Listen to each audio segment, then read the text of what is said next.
Delhi Capitals के खिलाफ कैसे धोनी की धुआंधार पारी हो गई बेकार। आखिरकार चेन्नई सुपर किंग्स की हार के वो कौन हैं सबसे बड़े तीन गुनहगार, साथ ही साथ कैसे चेन्नई की इस हार के साथ ही पॉइंट्स टेबल में लग गया है सीएसके को सबसे बड़ा झटका, और आखिरकार कैसे उन 20 गेंदों में चेन्नई सुपर किंग्स की टीम जीती हुई बाजी हार गई। क्या है पूरी कहानी, हम आपको इस वीडियो में बताने वाले हैं, लेकिन वीडियो को अगर आप पूरा देखेंगे तभी आपको पता चलेगा कि कैसे उन 20 गेंदों ने चेन्नई को हरा दिया, नहीं तो सीएसके जीत की हैट्रिक लगाने ही वाली थी। वीडियो को पूरा देखिएगा, पसंद आए तो लाइक कीजिएगा, शेयर कीजिएगा दोस्तों में, और चैनल पर अगर आप पहली बार आए हैं तो क्रिक रोस्ट की फैमिली में सब्सक्राइब बटन दबा करके अभी शामिल हो जाइएगा। तो चलिए वीडियो को शुरू करते हैं।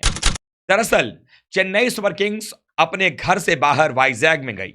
हालांकि ये मुकाबला जब वाइजैग में होने जा रहा था, मैदान में दर्शकों की उपस्थिति देख करके एक पल को भी नहीं लगा कि ये मुकाबला दिल्ली का अपना होम ग्राउंड है वाइजैग और वहां पर हो रहा है, क्योंकि दिल्ली भले ही वाइजैग में अपने होम ग्राउंड पर खेल रही थी, लेकिन जिस तरीके से सपोर्ट चेन्नई सुपर किंग्स को मिल रहा था वो दिखा रहा था कि पूरा का पूरा सपोर्ट चेन्नई को है, धोनी को है, और धोनी की बल्लेबाजी लोग देखना चाह रहे थे। हालांकि टॉस जीतकर पहले बैटिंग का फैसला ऋषभ पंत ने किया। हालांकि पंत ने बहुत ही बेहतरीन कप्तानी भी की, बल्लेबाजी भी की, टीम की स्टार्ट काफी अच्छी मिली थी। उसके बावजूद जब टीम 10 ओवर के बाद फिसलना शुरू होती है, 11वें ओवर से विकेट्स गिरने शुरू होते हैं, और एक समय ऐसा भी आता है कि 15वें ओवर में पाथिराना की 2 विकेट गिरते हैं और 2 बड़े बल्लेबाज, सबसे पहले मिचेल मार्श और उसके बाद ट्रिस्टन स्टब्स, इन दोनों बल्लेबाजों का बैक टू बैक विकेट एक ही ओवर में गिर जाने के बाद ऋषभ पंत ने कमान अपने हाथ में लिया। अपने पारी के पहले 14 रन उन्होंने 15 गेंदों में बनाए थे। काफी स्लो बैटिंग चल रही थी, लेकिन अचानक से जब 15वें ओवर में 2 विकेट गिरे, उसके बाद ऋषभ पंत ने आक्रामक रुख अपनाया और अगले 17 गेंदों में ही 36 रनों की शानदार पारी खेली और टीम को 191 तक पहुंचाया। ऐसा लग रहा था कि जिस तरीके से यह विकेट पाटा थी, बाउंड्री छोटी थी, सबको यह लग रहा था कि 192 रन का टारगेट चेन्नई सुपर किंग्स बड़ी आसानी से पार कर लेगा। लेकिन जब खेल की शुरुआत हुई तो ईशांत शर्मा और खलील अहमद ने सवाल पूछने शुरू कर दिए चेन्नई सुपर किंग्स से। एक समय ऐसा भी आया कि पावर प्ले में सिर्फ 32 रन बने और 2 विकेट दोनों ही प्रारंभिक बल्लेबाज यानी ओपनर्स गायकवाड़ और रविंद्र वापस पवेलियन चले गए थे। लेकिन फिर भी बीच में रहाणे और डैरेन मिचेल ने जबरदस्त बल्लेबाजी किया। एक समय टीम ऐसा लग रहा था कि शायद मैच अपनी तरफ लेकर के जा सकती है, लेकिन लगातार बेहतरीन कप्तानी करते हुए विकेट के पीछे ऋषभ पंत ने अपने गेंदबाजी में बदलाव किया। मुकेश कुमार को बतौर ट्रम्प कार्ड 10 ओवर के बाद लेकर के आए और उसके बाद हर गेंदबाज ने आकर अपना काम किया, और ऐसे में परिस्थितियां ऐसी हो गईं जहां पर रन बनाना मुश्किल होता नजर आया। अंतिम में जब महेंद्र सिंह धोनी बल्लेबाजी करने के लिए आए, शोरगुल उठा। सबको उम्मीद थी कि धोनी ही अब इस मैच को जिता सकते थे, लेकिन धोनी भी नंबर 8 पर बैटिंग करने के लिए आए थे। इतने नीचे बैटिंग करने के लिए जब धोनी आए, वहां पर उनके पास सिर्फ एक ही ऑप्शन था, आने के साथ बड़े बड़े हिटिंग करना। धोनी ने वही काम किया, 16 गेंदों में 37 रन मारे और टीम को फिर भी हालांकि 20 रनों की जो हार थी उससे नहीं बचा सके। चेन्नई सुपर किंग्स की टीम 171 बना पाई। लेकिन आखिरकार इसमें हार के वो 3 गुनहगार कौन हैं और कैसे पॉइंट्स टेबल में बड़ा झटका लगा, वही बताने जा रहे हैं। दरअसल हुआ ये कि जब चेन्नई सुपर किंग्स के लिए बल्लेबाजी करने के लिए लौटे, वहां पर मैदान पर आए महेंद्र सिंह धोनी, उस समय जडेजा बल्लेबाजी कर रहे थे।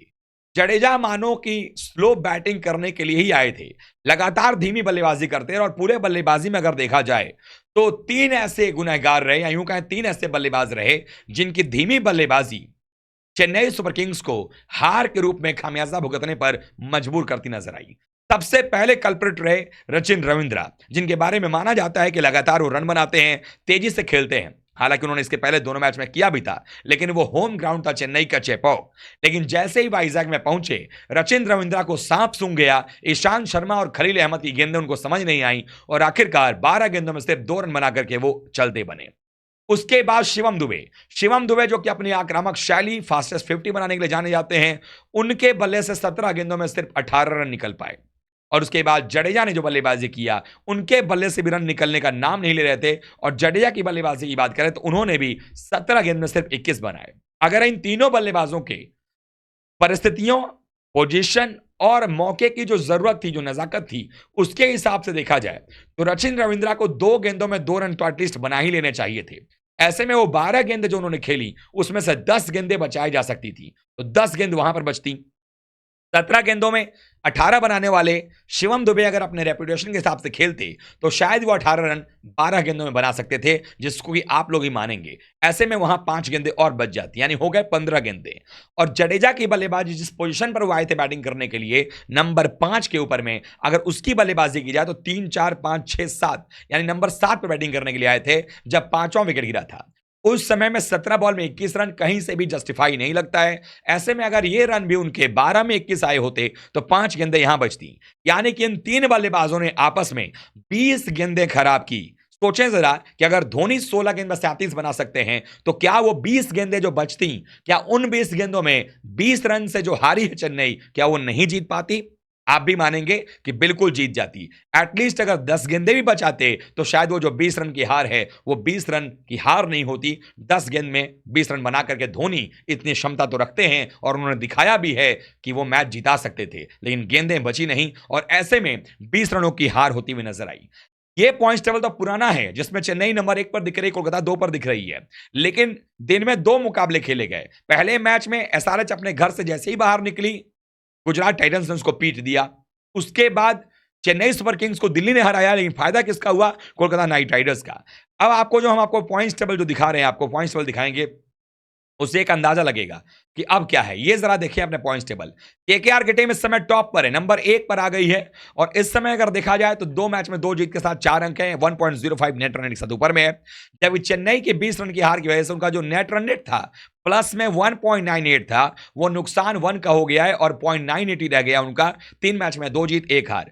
राजस्थान रॉयल्स खिसक करके नंबर 3 पर आ गई है 0.80 के साथ में। गुजरात टाइटंस जिसने कि हराया था वहां पर एसआरएच को, वो अपने आप को नंबर 4 पर ले गई है। 3 मैच में 2 जीत 1 हार, माइनस में हालांकि नेट रन रेट है उनका। हैदराबाद टॉप 4 से बाहर हो गई है क्योंकि उनको मैच हारना पड़ा। 3 मैच में 1 जीत 2 हार है, प्लस में जरूर नेट रन रेट है, लेकिन वो 5 पे आ गए। लखनऊ कल जीती है इसलिए 6 पर है और दिल्ली ने भी अपने आप को थोड़ा बेहतर किया, पंजाब को पीछे छोड़ा है और आरसीबी को पीछे छोड़ा है। दिल्ली इस वक्त नंबर 7 पर है, हालांकि पंजाब 8, बेंगलुरु 9 और Mumbai Indians at the bottom of the table यानी 10 नंबर पर बरकरार है।